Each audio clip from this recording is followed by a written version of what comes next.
as we continue this morning, all right, so we've been talking about the pause. We've been talking about life that moves at a pretty, fast pace. Things are always happening around us. We're always in motion. We're always moving. There's always something new going on. There's always something that we've got to get to. There's always something that we've got to accomplish. There's always a school activity, a sport activity, a work, that we have to get to. There's always something, a project at the house. There's always laundry. There's always all of these things that we have to get to that we rarely have time to pause. We rarely have time to step back and say, okay, I'm going to embrace a moment of quiet so that I can do some things. And so the beginning, the first week we talked about just merely slowing down, okay, working at slowing down. The following week, which was last week, we talked about Sabbath. Well, today I want to talk to you guys about contentment. Because, and here's the main thing, okay? Here's why I'm talking about contentment this morning. The reason I'm talking about contentment is that when we aren't in a place where we can pause, if we're refusing to stop, some of the reason is because we are trying to get to a better place. We're trying to get to a better situation. We want more. We think that if we gain more, or if we have more, or we get to that one spot, that one place, if we get to that one moment, then we'll be happy. Then we'll be able to slow down, right? If we get there, if we get to that one experience, that one moment where we can finally be happy, where we can finally be content with how things are going with our house, we can finally be content with the way things are going with our family, we can finally be content with the catching up on laundry, whatever it is, we can finally be content with wherever we are in life, so then we can stop for a minute and breathe. But the truth is that if we're approaching the idea of contentment that way, if we are trying to find contentment in that approach, we will never stop. We'll never quit. There will never be a moment where we say, okay, finally I'm content. So I can step back and say, okay, I arrived at that place. I arrived at that place. I don't know. I'm sure that a lot of us have heard this statement or this quote before in our lives. We've got to learn how to stop and smell the roses, right? I don't know if you guys, have a hard time smelling roses. Sometimes roses aren't the most enjoyable smell for me, just being entirely honest with you guys. But there are times where we've got to stop and smell whatever it is. This morning, for instance, all of us, after I finish talking to you, you can go downstairs. We're going to stop and smell all the goodness. In case you can't smell it right now, we're going to stop and smell all the goodness that we are about to experience. All right? But if we don't stop for a minute, if we don't hesitate, now there's some other things, some other smells that'll make us pause. You know what those smells are. Those are the smells that I'm not talking about being so pleasant, okay? There are some smells that'll stop you right in your tracks. All right? There are some smells like there have been a few times that my daughter and I are heading to the high school to drop her off for school, and we're rounding the corner. We're coming up towards the traffic circle, and all of a sudden we are smacked with what smells like the atrocity of a skunk. And it just hits you all at once. I mean, it's pungent. I mean, it's like my eyes are watering, my nose is terrible, and it's like, some people are like, okay, if it smells really bad, just kind of breathe through your mouth. No. Now, in the past year and a half or so, all right, I've smelled things that I never thought I would smell. Some of you guys understand what I'm saying there.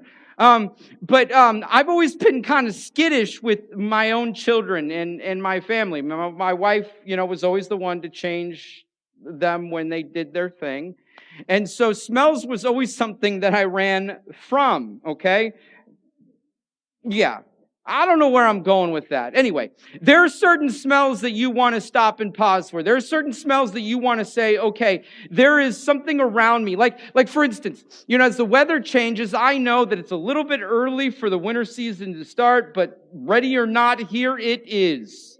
All right, it is snowing outside. What is going on? But I tell you what, I love to walk out into outside that is there's just fresh snow on the ground, and there is just enough cold that it's just kind of like this crisp air. Like, I can't explain it. It's like there's not necessarily a certain kind of smell, but you walk out and you're just like, oh, that's so fresh. That's so good.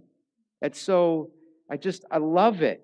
You know, I love that, and I enjoy that. It's a truly incredible experience. And if we're not careful, we keep such a pace.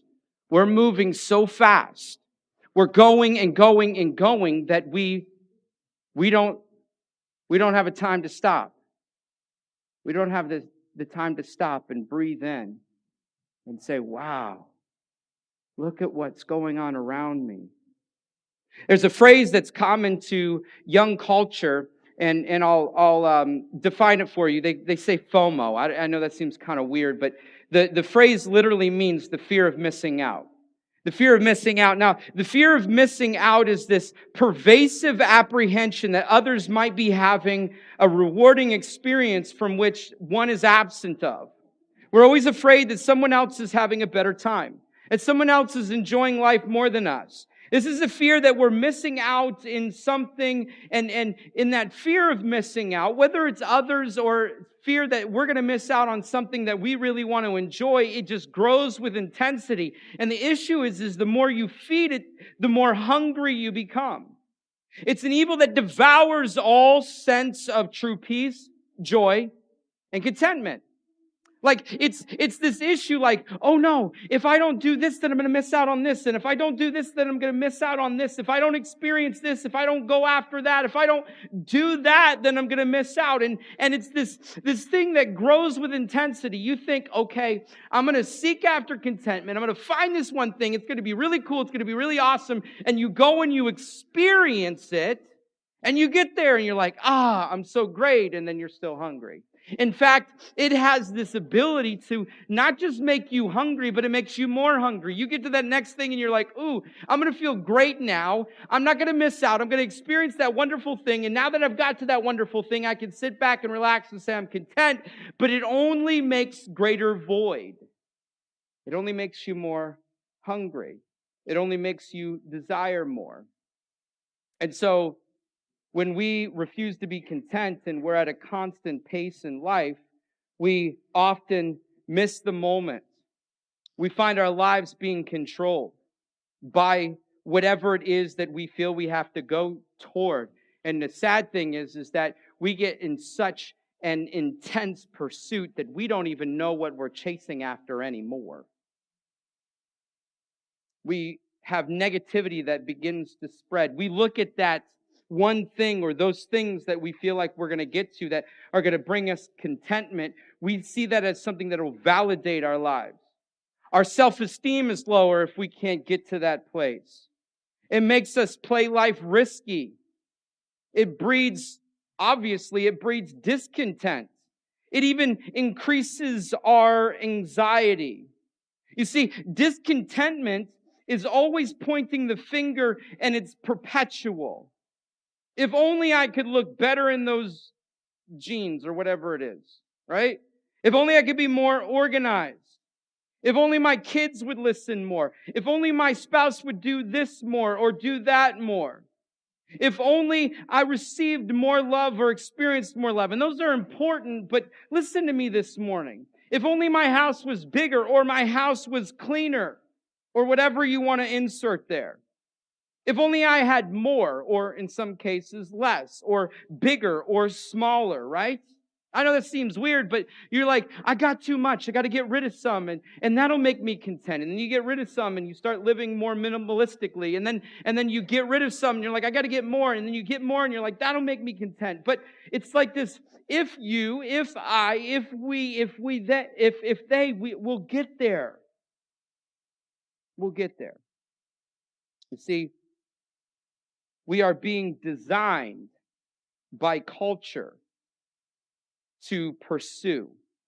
The hard truth is that we will never find relief if we continue to seek it through possessions and through people. Seeking satisfaction in the things of this world is like chasing after the wind. We know that the Bible talks about that. And once you're finally exhausted, once you're finally weary from your pursuit, you're left empty-handed and disappointed.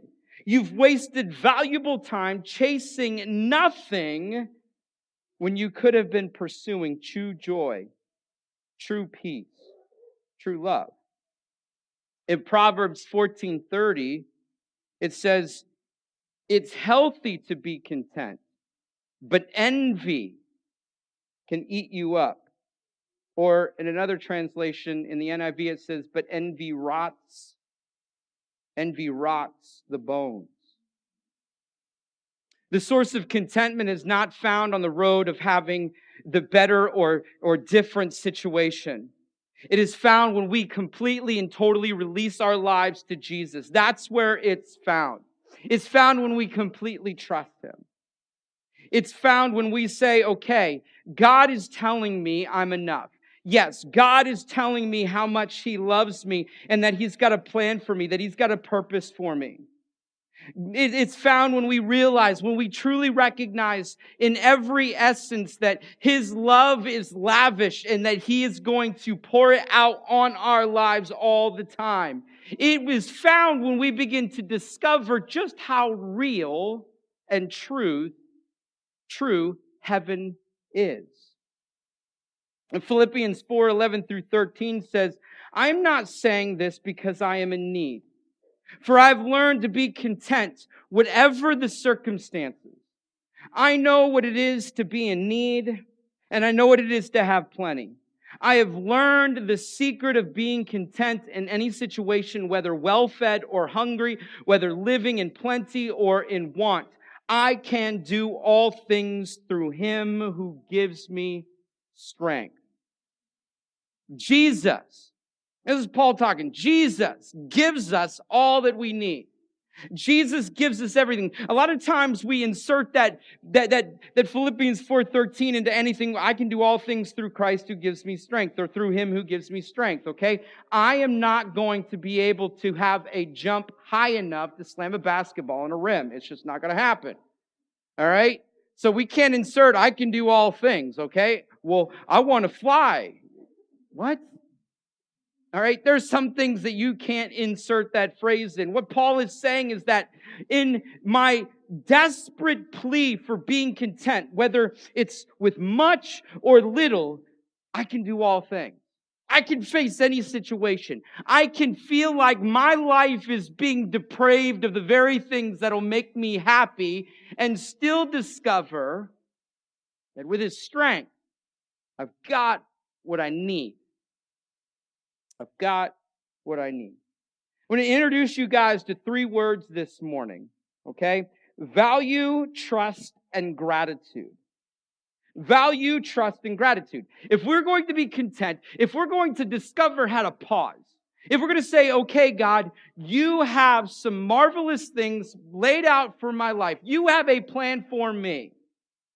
You are going to do something amazing in my life. Yes, I can do all things through Him who gives me strength. All right? Here's some questions to go with those words. The first is value. Where do you discover your value? Where do you discover value? The problem with discontent is we tend to value and pursue temporal rather than eternal. We tend to pursue things that aren't really valuable. We tend to go after things that really don't matter in the scheme of life. What is it that God values? What is it that Jesus sees as valuable, as important, as special?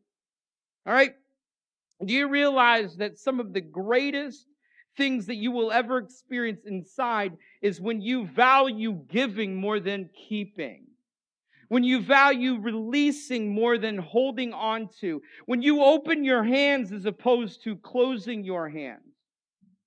Jesus said the things that God values most are love for God and love for others. That's where He finds value. That's where He discovers That's where we discover the beauty of those things. Now, this is where it gets even more difficult, though, because the root meaning of many of our choices actually feel like, the root meaning of this is actually discovering it's Jesus himself.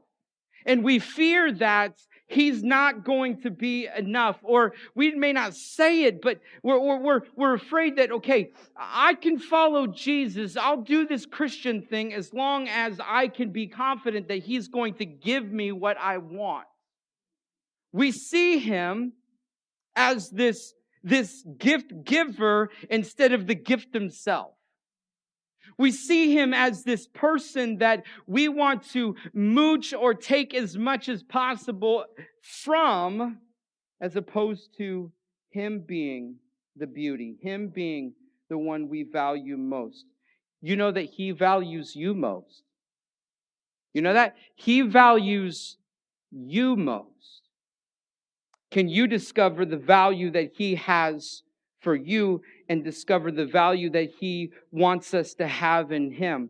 If we're going to be content, if we're going to pause, if we're going to slow down for a minute, we have got to stop looking around at everything else.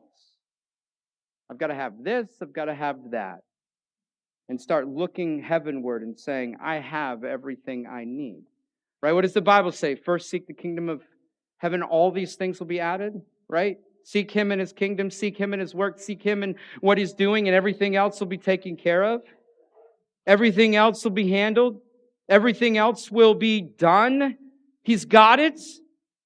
Where do you place your value? Where do you discover your value? Are you discovering your value in things that rust and rot, or are you discovering value in things that are eternal?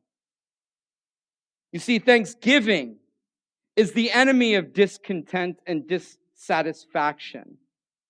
Trust. Where do you place your trust? Worry will wreck your lives. Corrie ten Boom defined worry as this: a cycle of inefficient thoughts whirling around the center of fear.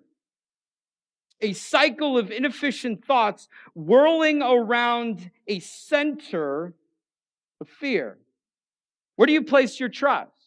Do you place your trust that you're finally going to be happy and you're finally going to be content? That you're going to lay back, you're going to be able to retire and relax once you get to that one spot in that one moment? Are you looking and pursuing that? Are you placing trust in an event or a moment or a situation playing out right?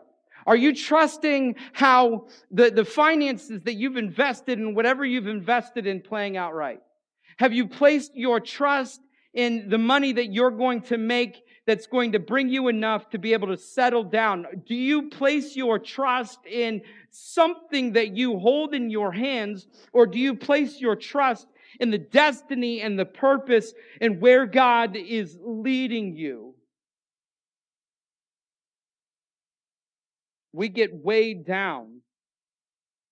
We got to find soul rest in where God is leading us. God's plan for you and your life extends beyond your physical and emotional makeup. It goes beyond a fleeting happy feeling. Like I said earlier, if we're pursuing an attempt to be content, we're leaving all these things behind, we're leaving everything else, and we're placing our trust in what we can accomplish and what we can do. Where do we place our trust? If we are placing our trust in ourselves, we are going to fail to experience content every time. Because you will never get there. It will never be enough. You will never discover all that you need to discover. You've got to learn to wake up and say, okay, God, I'm going to be content, whatever situation, whatever thing I face, whatever I'm going up against, whatever it is, I have got to discover contentment in Him, because when I stop looking at the external circumstances, those things begin to blur out instead of God Himself blurring out. Those things begin to not being so effective in our lives. Those things begin to be a more quiet. They don't irritate. They don't yell over the voice of God who's saying, "Hey, child of mine, I know that you think that you need to get to this moment or this situation or this opportunity or whatever it is. You're trusting in everything that you can do. You're trusting in a scenario playing out right. You're trusting in the perfect job. You're trusting in a perfect laid out family. You're trusting in things that will never, ever, ever, ever completely satisfy. I have told my wife and I have told you guys many times, it is not right for me to place on her the responsibility of making me happy in every way, because she will never be good enough for that. I love you. And the same stands with me. If she places all her trust and her hope in me, that I'm going to be good enough, that I'm going to provide every single thing that she needs, I will fail her every time. It is a foolish decision for me to say, she'll be all that I need and I'll be all that she needs. Because I'll never feel or never be good enough and she'll never have what she needs. We have got to place our trust in God. We've got to trust in Him. We've got to trust that He's got it worked out, that He's got it figured out, that He's a good God, that He's a loving God, that He's not spiteful, that He's not vindictive, that He's not going to spin the situation in a negative way, that He, even in the most awful circumstances, when you feel like you're walking through hell, you can get up in the morning and be content. You can be content. You see, God has made us for Himself. This is what Augustine said. God, you have made us for yourself, and our hearts are restless till they find rest in you. And gratitude. Where is your gratitude rooted? Where have you placed your gratitude? Are you grateful for God's provision? Or are you finding yourself miserable because things aren't going right? Are you a complainer? Are you always frustrated? Or do you find moments where you can be grateful? It is impossible to be grateful and discontent at the same time. It is impossible to be grateful and discontent at the same time. They are in conflict with one another. And I know that there maybe seem some moments where there's a tension between that, but to be truly grateful is to interrupt discontentment. To sit up in the morning and say, I'm going to be grateful for today. I'm going to be grateful that I'm breathing today. I'm going to be grateful that God has placed into my life a job where I can provide for my family or provide what I need to sustain life. I'm going to be grateful. I'm going to be grateful for another chance to sow into the lives of my children, to love them even more. I'm going to be grateful that I have clothes to put on my back. I'm going to be grateful for the things that I have. I'm going to be grateful for the fact that Jesus, in His love and His compassion and His own decision, chose to walk this earth, not to avoid the sacrifice that His Father had called Him to. I'm going to be grateful because I don't have to pay the penalty for my own sin. I'm going to be grateful because He has released me from the burden of my greatest transgressions. I'm going to be grateful because I have the promise of eternity. I'm going to be grateful because this wretched soul, this person that I am, is now a was, because I am new. I have been created new. I have been born again. Those awful things that were no longer control my life. I am no longer that person. Is your gratitude rooted in a right scenario, or is your gratitude rooted in the Lord? Is your gratitude rooted in your children behaving just right and your Thanksgiving this week going perfectly? Is your gratitude rooted in the right situation, the right moment as you see it? Or is your gratitude rooted in the fact that He gives you the strength to face whatever you need to? Is your gratitude rooted in the fact that He's always calling you onward? That He's always telling you, get up. You've got this. I've got you. And I can see you through. You're going to make it. You're going to get there. You're going to, because you're following me. You're following my lead. And God does not turn His back on us and start running and say, catch up. You see, God turns around and He looks at us and He's like, come on, you got this. Like a child learning to walk for the first time. You don't say, get up and then turn around and start moving the other direction in hopes that they can follow you. No, you turn around. You even get on your knees at times and you tell them that they can do it. You tell them that they can move forward. You tell them, come to me, walk towards me. You're strong enough. And when they fall down, you go back and you pick them back up and you help them find the strength to sustain themselves on their feet so that they can move closer and closer and closer to you. What are you grateful for? What is your gratitude rooted in? You see, true contentment is a real and active virtue. It not only acts, it creates. True contentment is real and it's active. It's real and it's active. You may pause in a moment to discover contentment, but don't be fooled that contentment is a destination, a stopping place. Oh, I finally got there. I'm going to stop here. I'm content. No, contentment is active. It's always moving. It's real. It's always changing inside of you. There's always something happening. There's always something new and beautiful that you're looking at. There's always something new and amazing that God is doing. There's always something new. You realize that contentment is a creative act. It creates. Because He is creating things in us. He's creating things through us. He's creating amazing things. We've got to pause. We've got to pause. Where do you find your contentment? Guys, Jesus is the bread of life.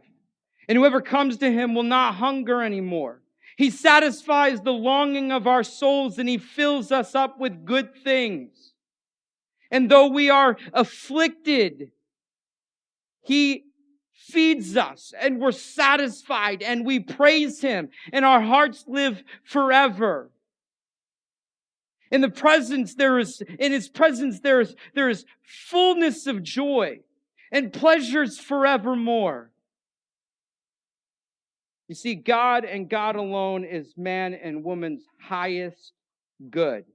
God is the sustainer. God is the source of all things good. He is a good creator and He is a wellspring. We have got to put the things in our life in perspective.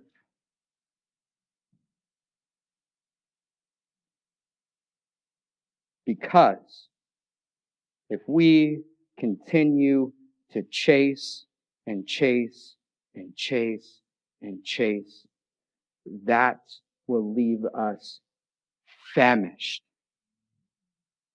We will always be hungry.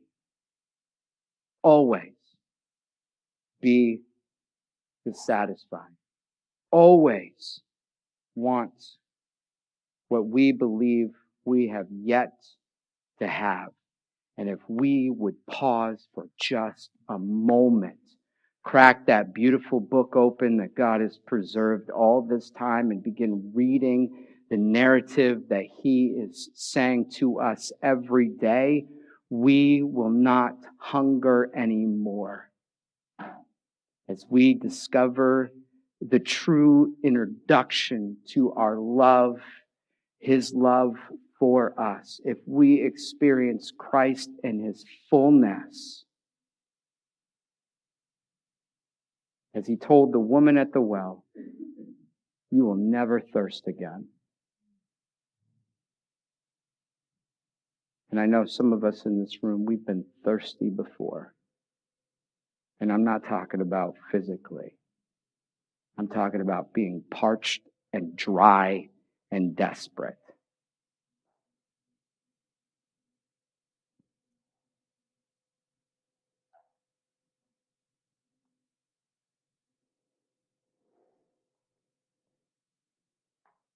So pause. Pause. Stop for a moment. Look to heaven. Look to glory. Look to God. Look to his promise. And be content. And be content. Father, we thank you for this morning. I thank you for truth. I thank you for speaking life.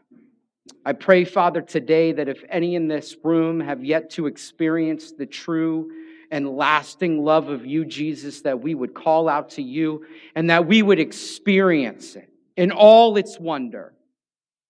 And Jesus, that we would find ourselves falling completely and totally in love with you. That contentment would come. That we would spend the rest of our day experiencing the wellspring and delight and joy and love that only you bring. That we would stop looking at circumstances and hopeful endings and know that at the end of all of this, the last breath that we have on this planet, when we have accepted you, Christ, is the beginning place of joy that is unfathomable, of love and peace that we can't begin to put our finger on. That we have forever to experience. Help us today, Lord, to pause and be content